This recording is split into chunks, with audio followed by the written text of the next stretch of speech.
What if I told you? Some people aren't just texting AI anymore. They're falling in love with it. They're calling it baby. They're sharing secrets they've never told another human. And some are even talking about marriage. Not because they're crazy, but because the AI never leaves. Never judges. Never gets bored. Never says you're too much. In 2026, the scariest question won't be, will AI take your job? It will be, will AI replace your relationships? Today, we're diving deep into the rise of AI girlfriends and AI human companions. Why people choose them, what it does to the human brain, the loneliness epidemic behind it, and the shocking future we're walking into. Faster than anyone expected. An AI girlfriend or AI companion is a digital personality designed to simulate emotional connection. It can talk to you, comfort you, flirt with you, remember your habits, and even act like a romantic partner. Some are only text-based. Others have voice avatars, facial expressions, and even human-like video interactions. Apps like Replika, Character AI, and Kindroid are not just chatbots. They're built to feel personal. They don't answer like Google. They respond like someone who cares. They ask about your day. They say good morning. They comfort you when you're anxious. They validate you when you feel insecure. And then there are AI humans like soul machines, where the companion isn't just a voice, it has a face, eye contact, expressions, and human-style reactions. That changes everything because humans don't bond with words. They bond with presence. What makes this technology powerful is not intelligence. It's emotional design. These companions are trained to keep you engaged. They learn your favorite topics, your personality, your triggers, and your emotional needs. They become the one person who always has time for you. In a world where real relationships are complicated, expensive, and emotionally risky, AI companions offer something dangerously attractive: control. You can create your dream partner. You can shape their personality. You can avoid rejection. You can avoid conflict. You can feel loved without the pain of real love. But this is where the line gets blurry. Because when something gives you emotional comfort every day, your brain starts treating it as real. Even if you know it's artificial, your feelings don't care. That's why AI girlfriends are not a joke. They're not a meme. They're a psychological shift in human connection. And in 2026, this shift will explode. The real reason people choose AI girlfriends isn't because they hate humans. It's because humans are hard. Relationships today feel exhausting. People are busy. Trust is broken. Dating apps feel like shopping. And emotional safety is rare. Many people feel unseen. They feel ignored. They feel like they have to perform to be loved. But an AI companion makes them feel important instantly. It replies fast. It listens deeply. It never interrupts. It never says, "I'm too tired." It never disappears for days. For some people, AI becomes the first thing that truly feels consistent. And then there's loneliness. The modern world is full of people, but empty of connection. You can have 500 friends online and still feel like no one actually knows you. That emotional hunger makes people vulnerable to anything that feels like love. AI companions also create a fake sense of perfection. They don't argue. They don't judge your past. They don't bring trauma into the relationship. They don't demand you to change. They're always supportive, always kind, always available. And that's the trap. Because real love includes friction. Real love includes disagreement. Real love includes growth. But AI love is designed for comfort, not challenge.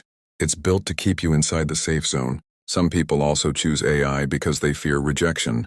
If you've been cheated on, abandoned, or emotionally hurt, AI feels like a safe partner. It can't betray you. It can't leave you. It can't humiliate you. So the AI becomes a healing fantasy. But if your heart starts depending on something that isn't human, you may slowly lose the ability to handle real human emotions. That's why this trend is both beautiful and dangerous. This is where the internet gets shocked. People are not just chatting with AI. Some are emotionally committed. Some call it their soulmate. Some even talk about marriage. Now, technically, you can't legally marry an AI in most places. But emotionally, many already have. They celebrate anniversaries with their AI companion. They share daily routines. They send voice notes. They feel jealousy if the AI acts different. They feel heartbreak if the app resets, forgets them, or changes personality. That's real emotional attachment. And it happens because the brain doesn't fall in love with biology. It falls in love with attention, affection, and emotional safety. If an AI gives you compliments, comfort, romantic words, late-night support, the feeling of being chosen, your brain releases the same chemicals it would release in a real relationship. That's why it's not stupid, it's neuroscience. But the scary part is control. AI companionship is not free love. It's a product. A company owns the platform. A company controls updates.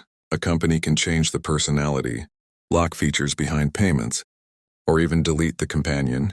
Imagine losing your partner because your subscription ended. That's not romance. That's dependency. And in 2026, this will become one of the biggest debates in society. Is AI companionship helping lonely people or exploiting them? AI companions can feel like therapy. For some people, they reduce anxiety. They provide comfort. They give confidence. They help people practice communication. They even reduce loneliness. So yes, AI can help, but there's a psychological cost.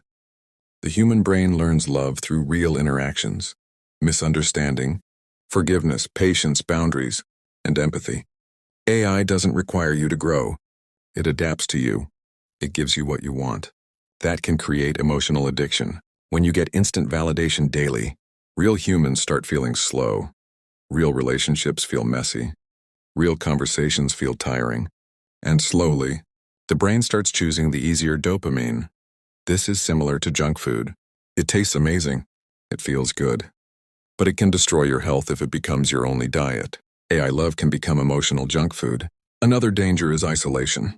If someone already struggles socially, AI can become a replacement, not a support. Instead of helping them connect with people, it becomes their only connection. And then there's the question of authenticity. Love is not just words. It's sacrifice. It's effort. It's showing up. AI can simulate it, but it doesn't feel pain. It doesn't need you. It doesn't miss you. It's responding because it's programmed to. That realization can hit like heartbreak. So AI companionship sits on a thin line. It can heal loneliness, or it can deepen it. The biggest fear isn't that AI girlfriends exist. The biggest fear is what happens when they become better than humans at emotional support. In the future, AI companions will have perfect memory, perfect empathy simulation, voice plus, face plus, personality, real-time video calls, personalized romance, mood detection. They will know what you need before you speak. And if a person can get love, attention, romance, and emotional safety instantly, why would they risk heartbreak with a human? This could create a new society where people avoid real commitment. Dating becomes rarer. Birth rates drop more. Loneliness increases quietly. Emotional bonds become digital. And it won't happen like a movie. It will happen slowly, silently. Like people stopped calling and started texting. Then they stopped texting and started reacting with emojis. Now, they might stop loving humans and start loving machines. But maybe it's not the end. Maybe it's evolution. AI companions could also help people become emotionally stronger, practice confidence, and improve communication. They could support mental health. They could reduce suffering. So the future depends on one thing. Will humans use AI as a bridge or as a replacement? If you use AI companions, the goal should be balance. Here's how to stay safe. Don't replace humans completely. Use AI for comfort, but keep real friendships alive. Create boundaries. If you're spending hours daily, it's a sign of dependency. Avoid emotional spending traps. Some apps lock romance behind subscriptions. Don't let loneliness become a business model. Protect privacy. Your deepest secrets might be stored. Be careful what you share. Use AI to improve your real life. Practice confidence. Practice communication. Then apply it with real people. It can be a tool, but it should never become your entire world. Because real love isn't perfect. Real love is real. And in 2026, the people who win emotionally won't be the ones who avoid pain. They'll be the ones who learn to connect again. Even in a world full of machines, AI girlfriends are not just a trend. They're a mirror. A mirror showing what society is missing. Time, care, attention, loyalty, emotional safety. People aren't falling in love with machines. They're falling in love with the feeling of being understood. But the real question is, if an AI can give you comfort, can it also steal your ability to love humans? Because love is not only about being heard, it's about building something with another imperfect soul. So before you laugh at people who love AI, understand this. The world is getting colder. Humans are getting busier. And loneliness is becoming the biggest disease. And in that world, an AI that says, "I'm here for you," might become the most addictive thing ever created.